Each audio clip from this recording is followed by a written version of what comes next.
Marcus Williams stood at his bedroom window, staring at the acceptance letter in his trembling hands.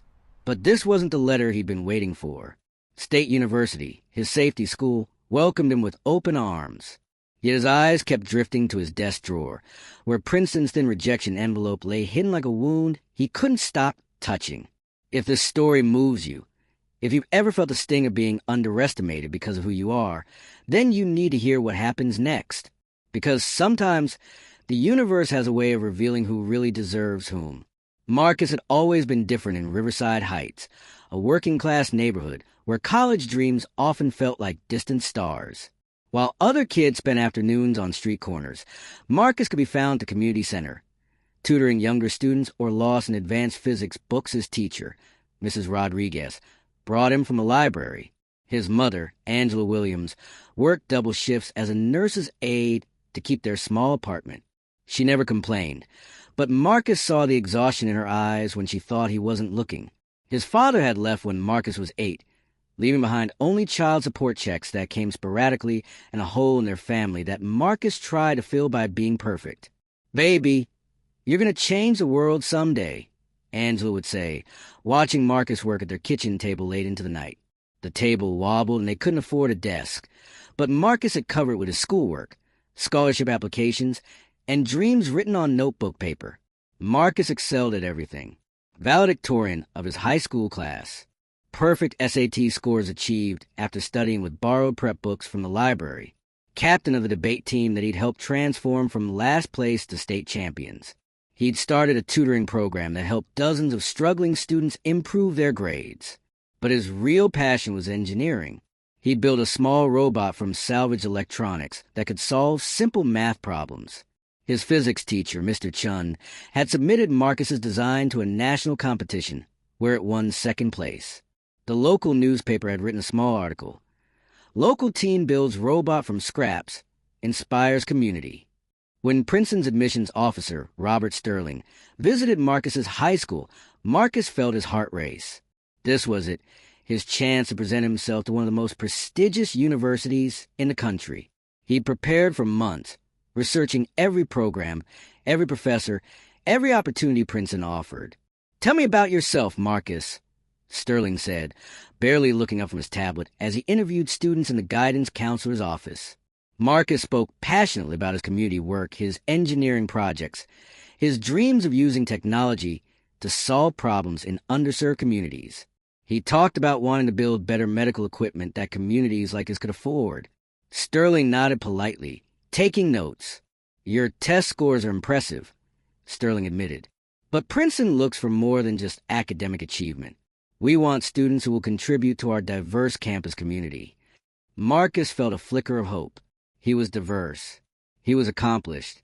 He had overcome obstacles that most Princeton students would never face. "I've overcome significant challenges," Marcus said carefully. "I've had to work part-time jobs while maintaining straight A's. I've seen how lack of access to technology affects my community, and I want to be part of the solution." Sterling smiled, the kind of professional smile that revealed nothing. "Well, we'll certainly consider your application carefully." The months that followed were agony. Marcus applied to 12 schools, but Princeton was his dream. He'd walk past their engineering building on a summer visit, imagining himself in those labs, working alongside professors whose research he'd studied for years. His mother watched him check the mailbox every day with increasing anxiety. "Marcus, baby, you're going to college no matter what. You've got choices." But Marcus knew Princeton was different. It wasn't just about prestige. It was about opportunity. Princeton's engineering program had connections to companies and research institutions that could help him develop the medical technology innovations he dreamed about. Their financial aid program would let him graduate debt-free, something that seemed impossible at other schools. When thin envelopes started arriving from other elite schools, Harvard, Yale, MIT, Marcus felt pieces of his dream cracking away. Each rejection was polite, thanking him for his interest while informing him that they had more qualified applicants than spots available. But Princeton was different. Princeton had to be different. The letter arrived on a Tuesday in March.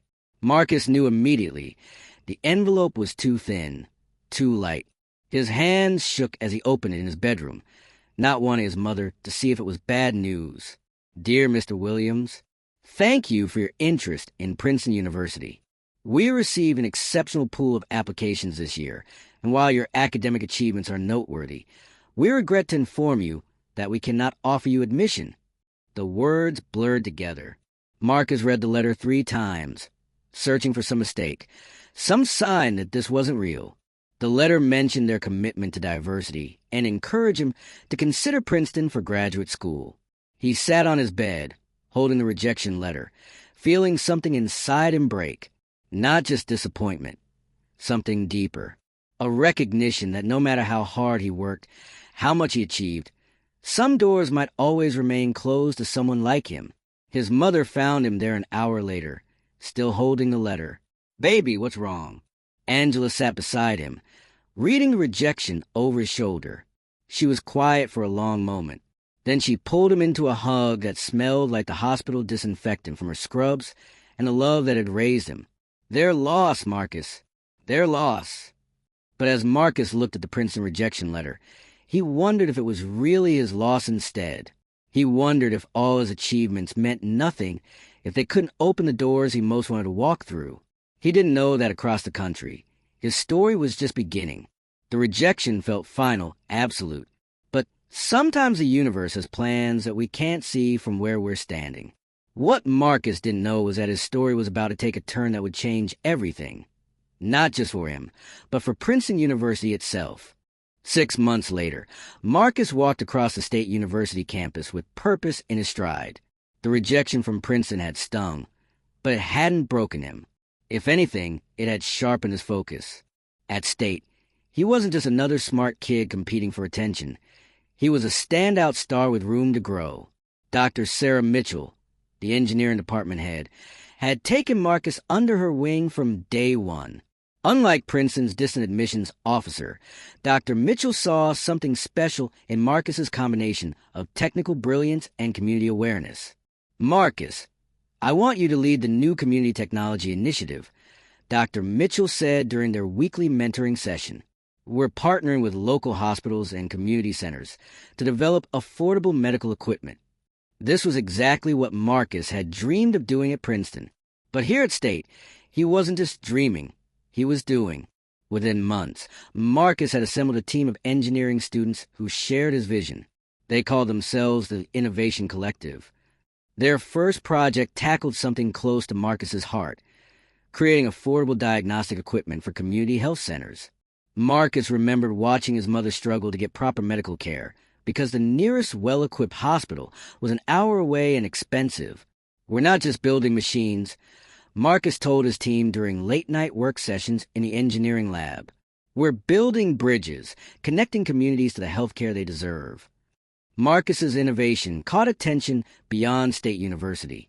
The portable diagnostic device his team developed could perform multiple medical tests using smartphone technology and cost less than 1/10 of traditional equipment. Local news stations covered the story, then regional papers, then national tech magazines. Dr. James Patterson, a prominent medical technology researcher, reached out after reading about Marcus's work in Innovation Today magazine. "Marcus, what you created could revolutionize healthcare access in underserved communities worldwide. Have you considered pursuing graduate research?" The recognition felt different from a validation Marcus had once sought from Princeton. This wasn't about prestige. It was about impact. The diagnostic device was being tested in community health centers across 3 states. Preliminary results showed it was helping doctors catch early signs of diabetes and heart disease in communities that previously had limited access to such screening. Marcus's mother watched a local news feature about her son's invention with tears in her eyes. "Look at my baby," she whispered to herself. "Look what he's building." But the most meaningful moment came when Marcus visited the Riverside Heights Community Center, where he'd once tutored younger students. Mrs. Rodriguez, his old teacher, was still there. "Marcus, you remember what I used to tell you about those physics books I brought you?" she asked, smiling. "That knowledge belongs to everyone," Marcus replied, remembering. "And look what you're doing with that knowledge now. You're giving it back to your community, making it work for people who need it most." By his junior year, Marcus had become something of a local celebrity. His story, brilliant student from working-class background creates technology to help his community, resonated with people across the country. The Washington Post ran a feature article, "The Innovator Next Door: How One Student is Revolutionizing Community Healthcare." The article mentioned, almost in passing, that Marcus had been rejected by several elite universities, including Princeton, before finding his place at State University. Dr. Robert Sterling, Princeton's admissions officer, read the article during his morning coffee. Something nagged at him about the name Marcus Williams. He pulled up old files and found Marcus's application from 3 years earlier. As Sterling reviewed Marcus's original application alongside the recent media coverage, an uncomfortable realization settled in his stomach. The student who had sat across from him in that high school guidance office, the one he dismissed as lacking something special, was now being hailed as one of the most promising young innovators in the country. Sterling wasn't alone in his discomfort. Princeton's alumni network was buzzing with discussions about Marcus Williams. Several prominent Princeton graduates in the tech and medical fields were publicly praising Marcus's work and questioning why Princeton hadn't recognized his potential. Princeton's president, Dr. Elizabeth Harper, called an emergency meeting with the admissions committee. The university was facing uncomfortable questions about their selection process, particularly regarding diversity and recognizing talent in non-traditional packages. "Gentlemen, ladies," Dr. Harper began, "we have a public relations situation that's becoming a larger institutional question. Marcus Williams represents exactly the kind of innovative, community-minded student we claim to seek. Yet we rejected him." The room was uncomfortable. Sterling shifted in his seat, remembering his brief interaction with Marcus years earlier. "The question isn't just about one student," Dr. Harper continued. "It's about our process. How many other Marcus Williams have we overlooked? How many brilliant minds have we dismissed because they didn't fit our unconscious expectations?" Board member Dr. Janet Chun, herself a Princeton alumna and successful engineer, spoke up. "I've been following Marcus's work. His innovation isn't just impressive. It's the kind of socially conscious engineering that defines the next generation of technological leadership. We didn't just miss a good student. We missed a game changer." The discussion that followed was heated but necessary. Princeton prided itself on identifying future leaders, yet they had failed to recognize leadership when it sat across from them in a high school guidance office. Marcus was in the engineering lab, working on improvements to the diagnostic device, when his phone rang. The caller ID showed a number he didn't recognize. "Hello, Marcus. This is Dr. Elizabeth Harper, president of Princeton University." Marcus nearly dropped his phone. His first thought was that this had to be some kind of prank. "I'm calling because Princeton University owes you an apology and, more importantly, an opportunity. We made a mistake 3 years ago, a significant mistake. We'd like the chance to correct it." Marcus set down his tools, his heart racing. "I'm sorry, what exactly are you saying?" "I'm saying that Princeton University would like to offer you a full scholarship for graduate school, with the opportunity to continue your community-focused research in our engineering program. We've been following your work, Marcus, and frankly, we should have recognized your potential years ago." The irony wasn't lost on Marcus. The institution that had once rejected him was now calling to beg for his attention. But as he looked around the State University lab where he'd found his purpose, where his team was developing innovations that were actually helping people, Marcus realized something important. He had already found exactly where he belonged. The call from Princeton represented everything Marcus had once thought he wanted. But success had taught him something powerful. Sometimes the institutions that reject us do us the greatest favor of all. They force us to find our own path, to build our own excellence, to define our own worth. Marcus stood silent on the phone for a long moment, watching his teammates through the lab window. Jennifer, a first-generation college student from rural Kentucky, was explaining circuitry to Miguel, whose parents had crossed borders, so he could have opportunities like this. Their faces glowed with the satisfaction of solving problems that mattered. "Dr. Harper," Marcus finally said, his voice steady, "I appreciate Princeton reaching out, but I need to understand something. What changed? 3 years ago, I was the same person with the same vision. I told your admissions officer about wanting to use technology to to serve underserved communities. That vision hasn't changed. I've just been given the space to pursue it. Dr. Harper's silence on the other end spoke volumes. When she responded, her voice carried a weight Marcus recognized, the sound of institutional introspection. Marcus, you're right to ask that question. The honest answer is that we failed to see what was right in front of us. Your achievements since then have forced us to examine not just your application, but our entire approach to identifying potential. That evening, Marcus didn't make his decision alone. He called a meeting with the people who had shaped his journey. His mother, Dr. Mitchell, Mrs. Rodriguez, and his Innovation Collective team. They gathered in the same community center, where Marcus had once tutored younger students. They're offering everything I thought I wanted, Marcus explained. Full funding, access to their resources, recognition. But I keep thinking about what we've built here. His mother spoke first, her nurse's aide uniform still on from her shift. Baby, this isn't about what Princeton wants from you now. This is about what you want for your future and for your community. Dr. Mitchell leaned forward. Marcus, you created something here that transcends any single institution. The question is, where can you expand that impact most effectively? Jennifer from his team raised her hand tentatively. Can I say something? Marcus, you didn't just teach us engineering.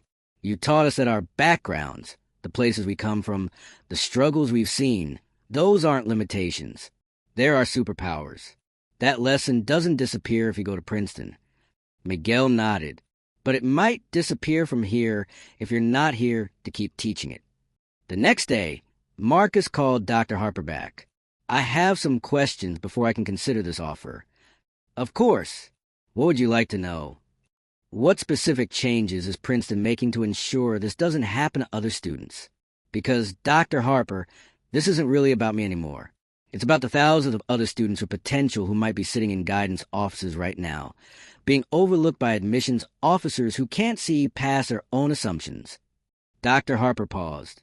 That's exactly the kind of systemic thinking we need more of at Princeton. With respect, Dr. Harper, Princeton has always had access to systemic thinkers. You've had them sitting across from your admissions officers for years. The question is whether you're willing to fundamentally change how you recognize and nurture that thinking. Marcus continued, his voice gaining strength. I've learned something these past 3 years. Excellence isn't just about where you go. It's about what you build and who you build it with. I've built something meaningful here, with people who understood my vision from day one.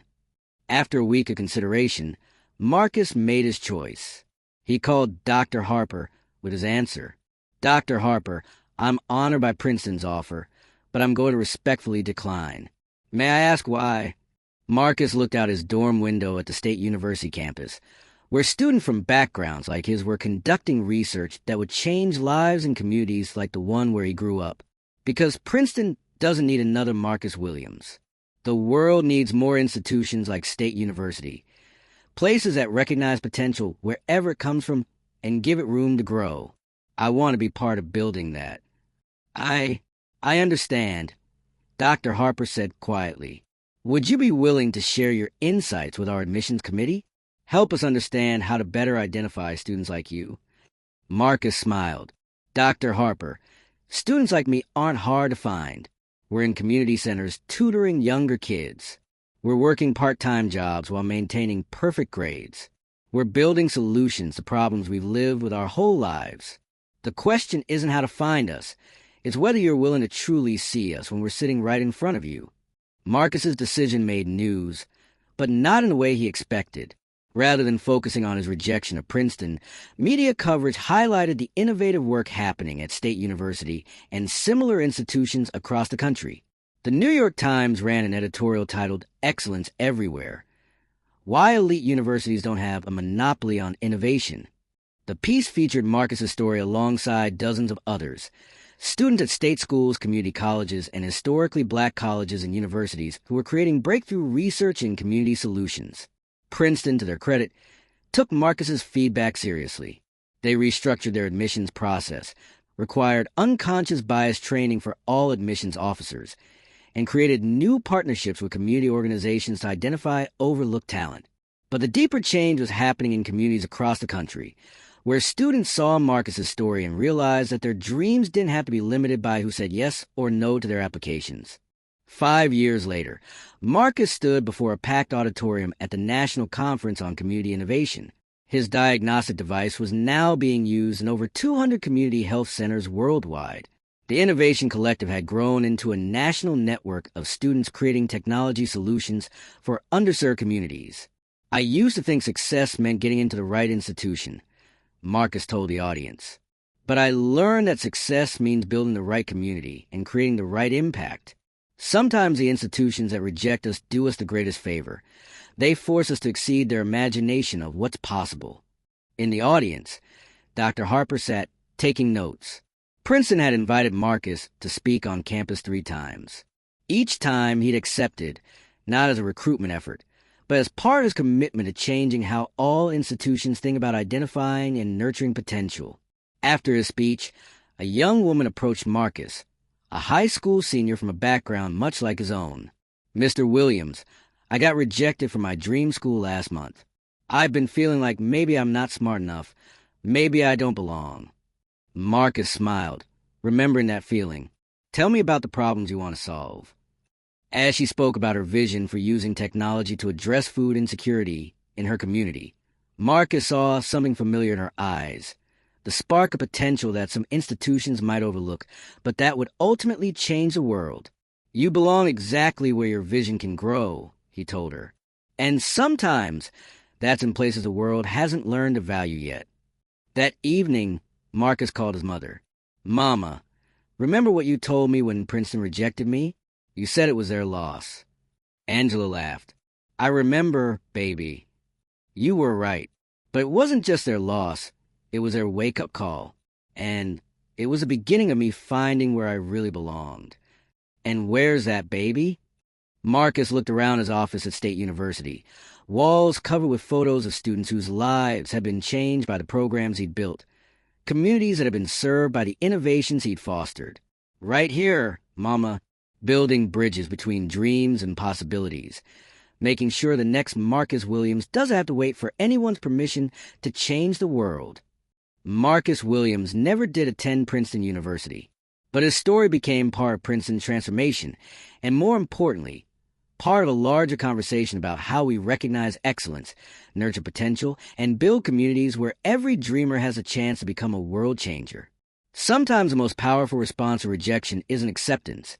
It's creating your own definition of success and opening doors for everyone who comes after you.